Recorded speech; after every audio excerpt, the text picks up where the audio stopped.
Thank you, Sir Dr. Thangavelu. Before I start, I'd like to thank again, he's my mentor and guide. Thanks so much for inviting me for this prestigious CME. I also thank Dr. Mullai and Dr. Sasitharan for organizing this. And I thank Dr. Nagaraj and his entire team in the Tamil Nadu State IAP chapter for, I think, a very important topic to be added to this particular discussion.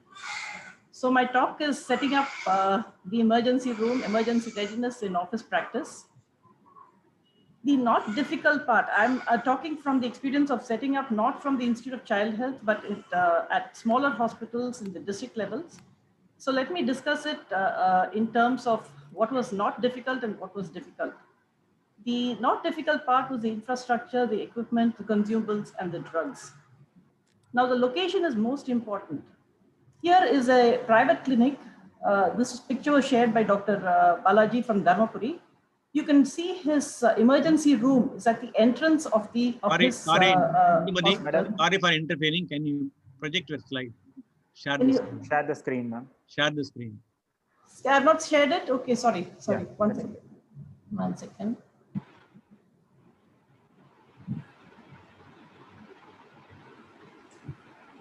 Share the screen.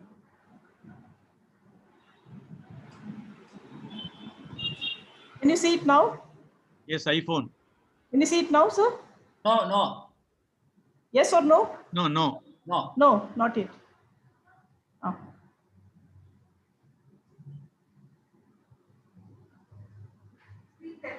அவங்களுக்கு 1 second, sir. Sorry.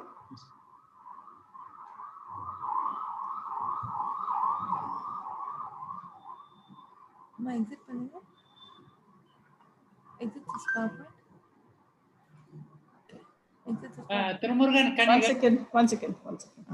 Go to Zoom. Go down now. Go down. Here, go to share screen.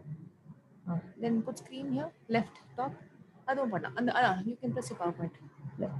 Can you see it now? Yeah. Now appearing. Yes. Yeah, it is visible, ma'am. Yeah. You can see it now? Got it. Yeah, You see it, sir? well visible, ma'am. Yes. Okay. Yeah. And your face is just half visible. Can you just adjust that as well? Your My laptop screen. Can you see me? Yes. Both Yes, are. ma'am.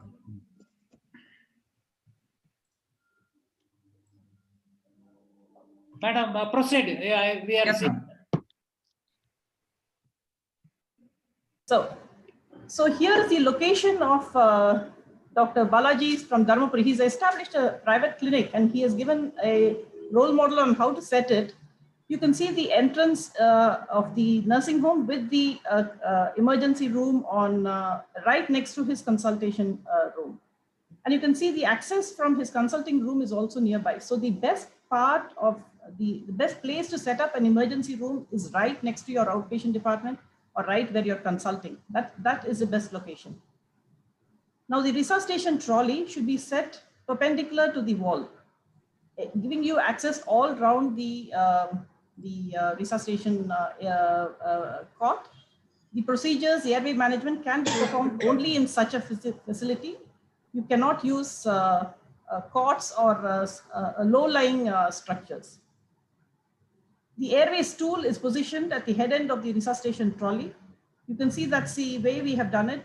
Anybody is more comfortable for the airway maneuvers, the suctioning, etc. if you're seated at the airway end. A chair should be placed. It seems a very small oxymoron, but a chair is where the mother sits. 90% of resuscitation can be performed in the mother's arms. And if the child worsens, you can shift the child quickly to the cot and vice versa. So always make sure that the mother is close to the resuscitation trolley.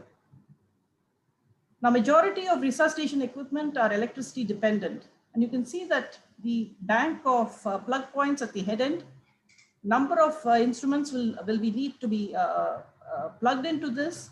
And you have to get your, this should be positioned about 3 feet above the ground for uninterrupted operation. Now this is the layout. The resuscitation trolley, behind it are the plug points and the oxygen and suction and the airway stool. The patients, in case they have any, their records and the point for documentation.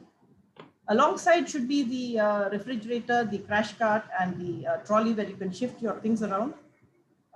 This was the layout given for the frame units for their individual resuscitation areas.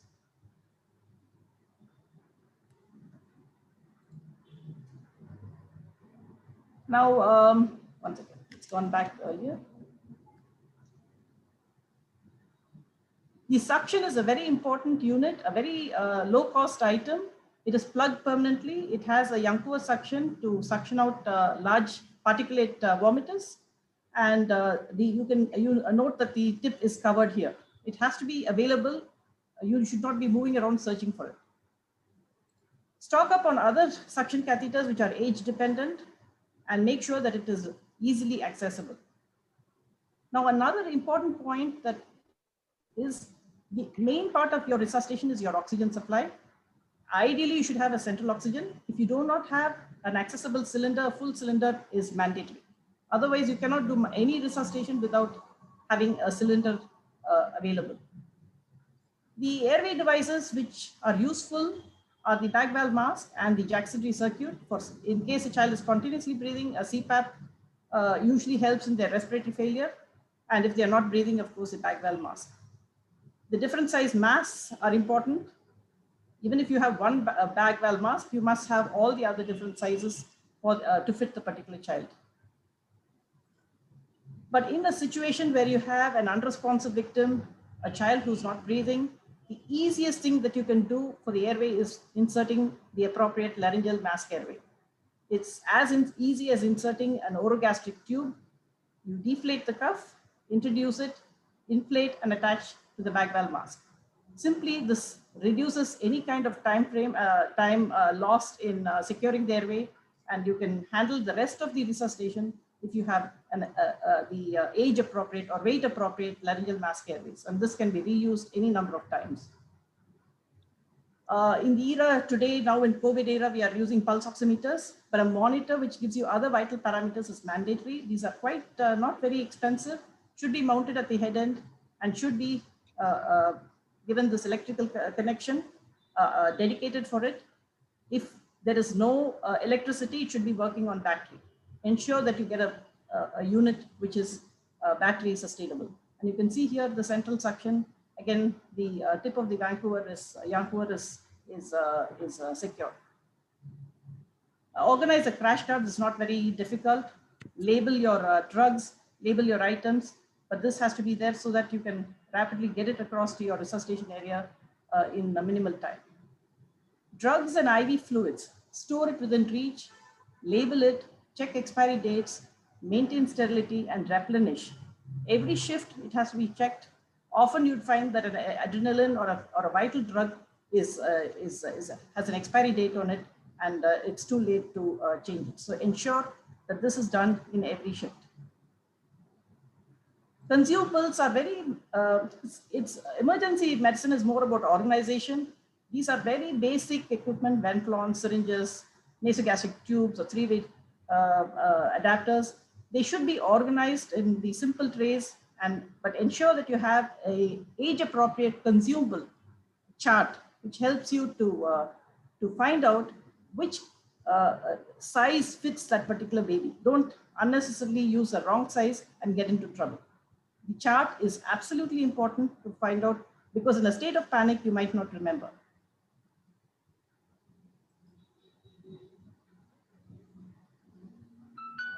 An epinephrine is important.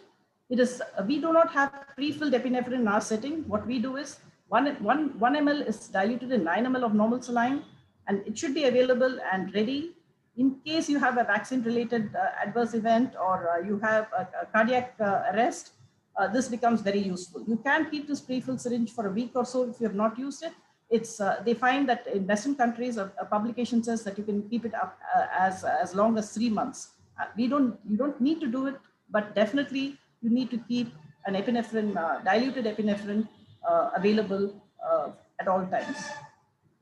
The stock of drugs given here is a very small list, but these are the minimal drugs. You can stock up if you have more, but remember, oxygen is a drug, adrenaline and all the other basic drugs can definitely be stocked and replenished. The crystalloid, isotonic crystalloids are compulsory because that's something which you need to have all the time. A BP apparatus with various size cuffs. Remember, pediatrics, the cuffs, the blood pressure monitoring is important. If you have an NIBP, fine. Otherwise, make sure you have your blood pressure apparatus close at hand. It gives you valuable information. A glucometer is mandatory. CBG has to be monitored for every child who is critically ill. A Broselows tape, not commonly used, but it can be laminated. It's a bit expensive, but it's a good investment because when you have an unresponsive child, it's crucial that you use the right weight for each medication. And the Broselows tape gives us a good idea as to what the weight is for a particular child. Organize your drugs inside your refrigerator in the same manner as you have done on your crash cart. Make sure it's labeled, make sure it is, the expiry date is noted. And this is these drugs have to be checked for every shift inside the refrigerator. Your biomedical waste, you will be using a lot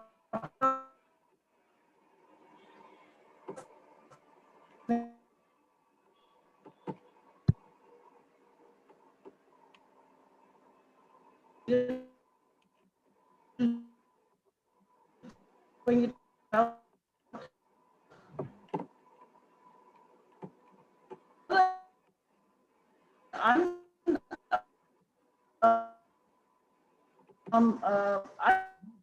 Undiscussed or less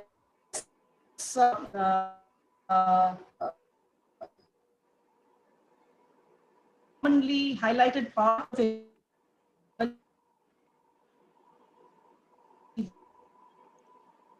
Excuse me, madam. Madam, the voice is not very clear, I think.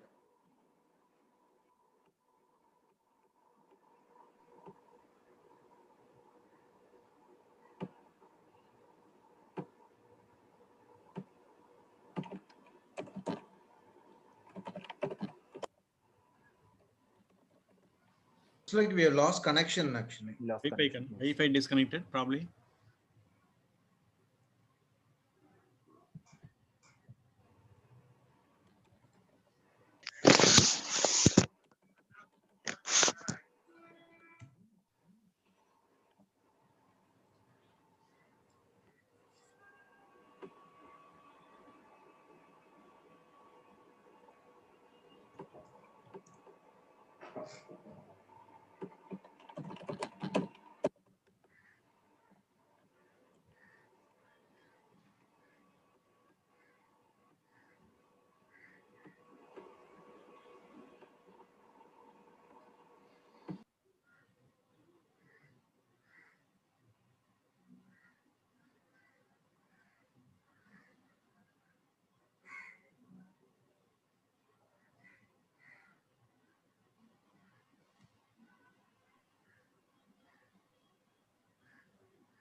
Sir, she got. There was some internet connectivity. I think she's joined back.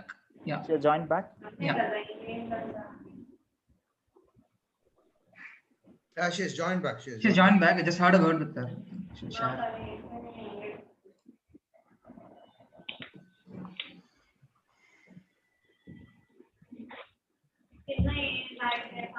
Screen, yes, ma'am. You can start sharing, ma'am. Your video is clear. You can start sharing. Atindamati, ma'am.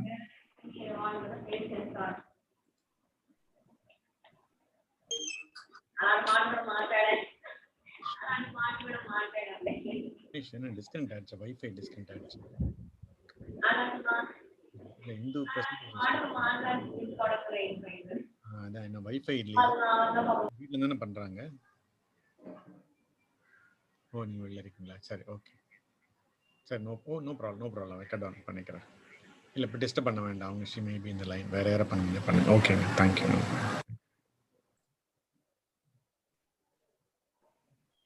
Madam connect ஆயிட்டாங்களா sir?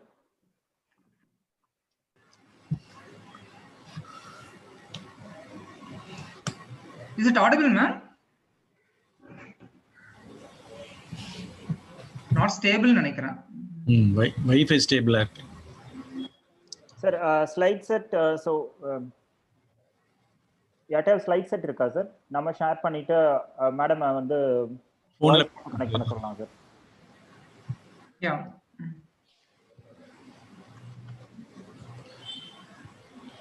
Hindu on. Hindu, are you in the line? Hindu?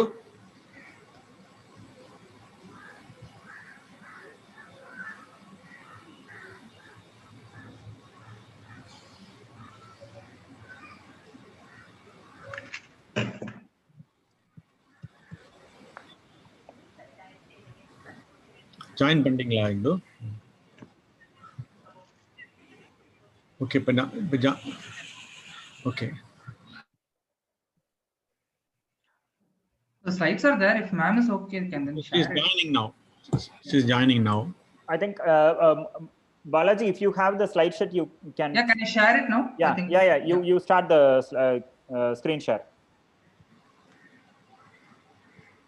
So when madam is getting connected, she can go through the she can. Is it visible now?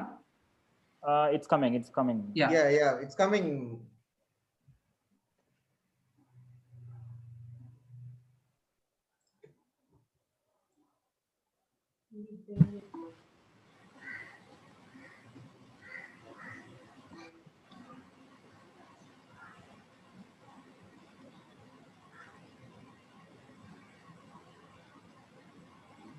அந்த காலத்துல தூர்தர்ஷன்ல தடங்களுக்கு வருதுகிறோம்னு வரும் அடிக்கடி.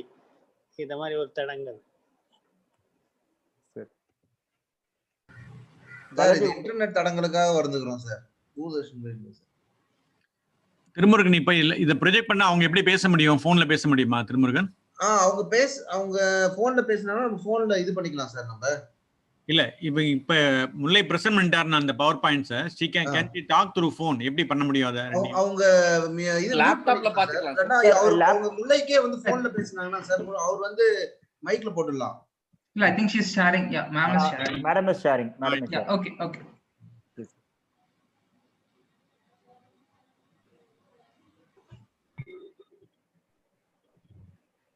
Yes, ma'am. Your screens are visible, ma'am. You can. Your video is fine. You can start.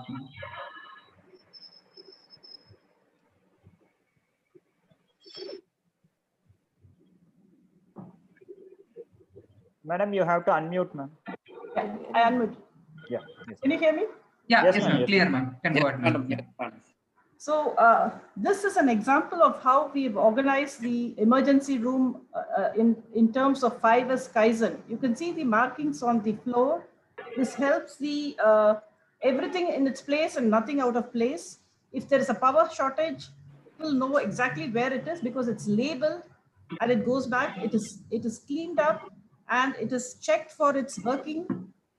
And this is done every shift. So unless you have, however small your unit, this is essential for running of an emergency section, even in a clinic setting. And remember, an important part is documentation.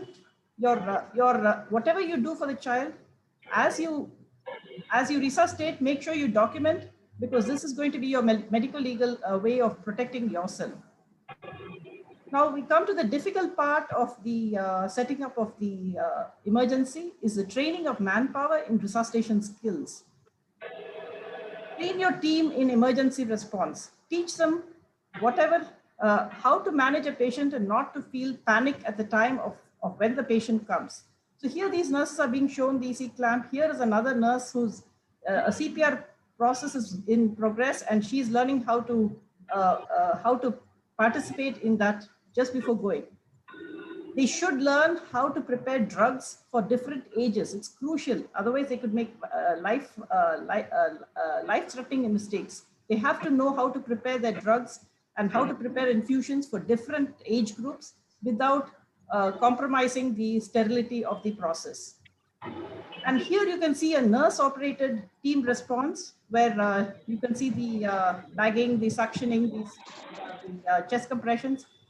I'm not saying that this severity of illness will reach you in your clinic, but once they are trained, they can handle any basic emergency very well. And you can see that they are listening very carefully to the doctors. They tune in to how to follow instructions. So why exactly should you I mean, there's so much of investment, so much of training. Why is it that I should prepare myself for an emergency? Isn't it safer to refer these children to higher institutions? The sooner you give emergency, the basic emergency care is just about positioning the airway, giving a bit of oxygen, some fluids, some midazolam, etc., or correcting the hypoglycemia. Once you do that, the amount of recovery is much quicker when they reach the higher institutions. And there's less hypoxic ischemic damage to the growing brain. And that's crucial. If you take this effort, you're definitely going to have a better outcome. On top of that, you have improved patient satisfaction and a very successful practice. So it's like the surgeon who needs to be a good person inside the theater. He has to do his surgeries well. He cannot sustain himself with an OP practice. Similarly, pediatricians who take on acute care are far more successful than ones who avoid and refer. In which case, a major impact is seen. You can see the emergency of Children's Hospital should be empty like this. The more these patients are managed outside, the less is a burden on the tertiary level emergency departments. So this was renovated by the Tamil Nadu Accidents and Emergency Initiative, and you can see a fabulous emergency, but it should be empty if you handle the resuscitations well in your private sector. So I come to the end of this presentation, but I want to use this opportunity to thank the many extraordinary physicians, postgraduates, nurses who have participated in this journey. And I congratulate this team for their very consistent effort. Thank you, Dr. Sasidaran and Dr. Mullai and Dr. Tirumurugan for, waiting and going through this. Hats off to your dedication in conducting this program. And I'm sure this program will be a great success. Thank you very much. Thank you, ma'am. Thank you for a wonderful presentation. And it's actually more than a presentation. It is a journey through pediatric emergency, how we can set it up in a proper way in a private hospital setup, in an office setup, as well in a tertiary care setup. I think it's a very appropriate overview and initiating session to start this pediatric emergency module. Over to Thangavelu, sir.